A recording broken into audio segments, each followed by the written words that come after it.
point stratégique hebdomadaire avec Éric Galliègue, le président de Valcan Expertise, qui est avec nous, comme tous les vendredis. Bonjour Éric. Bonjour Clotilde. On va commencer avec donc la performance hebdomadaire, petit tour d'horizon des marchés, et on commence avec un mot sur le CAC.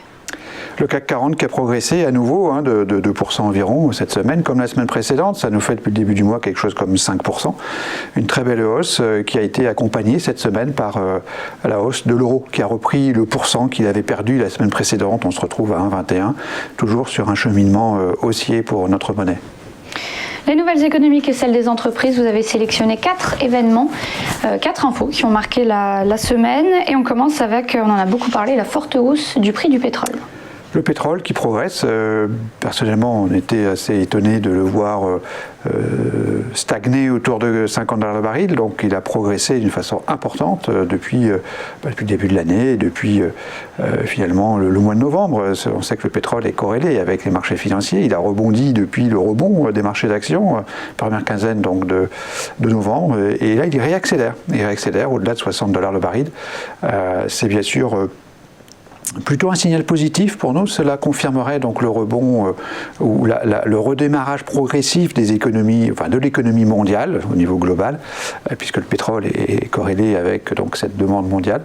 Il y a par ailleurs une relative discipline des producteurs, et enfin une demande financière qui se déclare, les financiers mettant quelques milliards dans le pétrole pour s'en servir de protection contre l'inflation éventuellement, et bénéficier aussi de la reprise économique mondiale. C'est une façon de faire.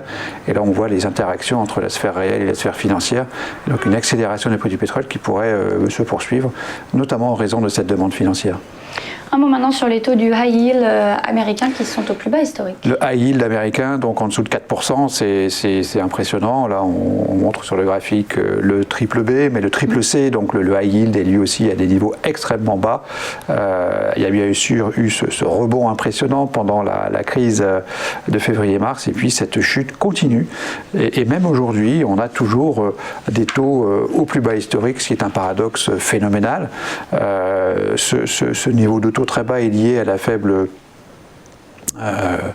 mortalité des entreprises américaines, c'est-à-dire qu'il y a eu peu de défauts de paiement. Les défauts de paiement sont très limités, sont même inférieurs à ceux de 2019. En Europe aussi, c'est très paradoxal par rapport à une situation de crise que l'on présente parfois comme étant la plus grave depuis la Seconde Guerre mondiale ou depuis les années 30. Donc c'est vrai qu'il n'y a pas de défaut d'entreprise, donc les taux d'intérêt chutent et continuent de baisser. Tout ceci est bien sûr l'effet de l'hyperliquidité et de l'interventionnisme des banques centrales. Tesla s'y met aussi et achète des bitcoins. Alors oui, c'est une nouvelle importante que nous on qualifie de négative, voire très négative. L'argument avancé par la société de diversifier ses placements et d'augmenter son rendement est un petit peu stupide de mon point de vue. C'est une erreur de gestion en termes d'analyse d'entreprise. On ne diversifie pas ses liquidités avec un objet de spéculation qu'est le Bitcoin. Le Bitcoin, c'est un objet de spéculation qui a un prix mais n'a aucune valeur. La valeur financière étant liée au flux futur. Il n'y a pas de flux futur sur le Bitcoin.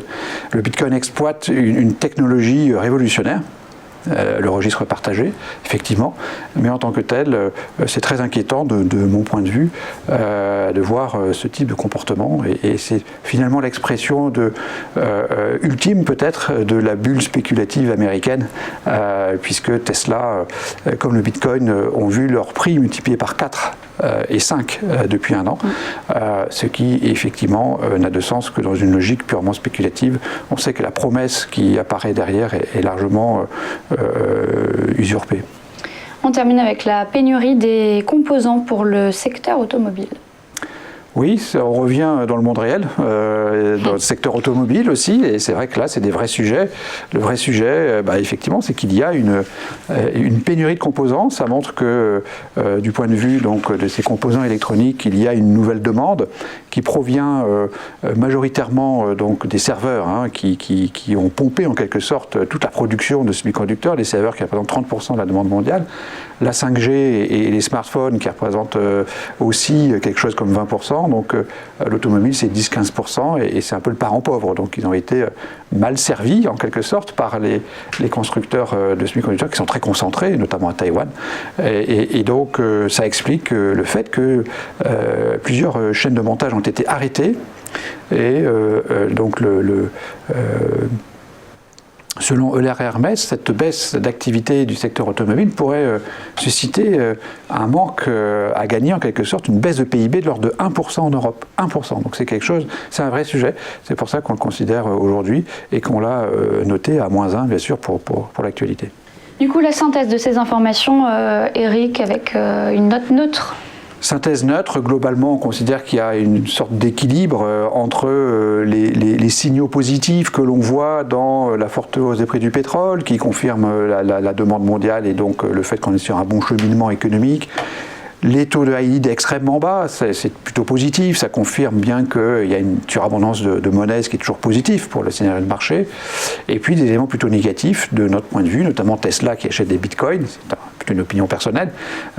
Et puis la pénurie de composants qui, d'une façon beaucoup plus objective, est un phénomène inquiétant au nom donc, de la conjoncture économique.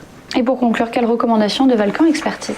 On est toujours investi, on considère qu'entre 5300 et 5700 points au niveau du CAC 40, il faut être investi en actions. C'est vrai que si on devait aller beaucoup plus loin que 5700, on se poserait des questions. D'un autre côté, on sait aussi que la hausse doit se produire maintenant, ou dans les 2-3 mois qui viennent. La saisonnalité des marchés est favorable. L'effet novembre-avril est massif sur très longue période et a fortiori sur l'année en cours, puisque la hausse a commencé début novembre, donc c'est assez impressionnant. Donc c'est pour cela qu'effectivement on sous-pondérerait si on allait au-delà de 5700, mais c'est vrai que l'objectif à 2 mois d'ici, à 2 ou 3 mois, c'est quand même plutôt 6000 ou 6100, nous disent les analystes chartistes. Merci beaucoup Eric, c'était le point stratégique hebdomadaire à suivre dans un instant, un petit point sur la Bourse de Paris.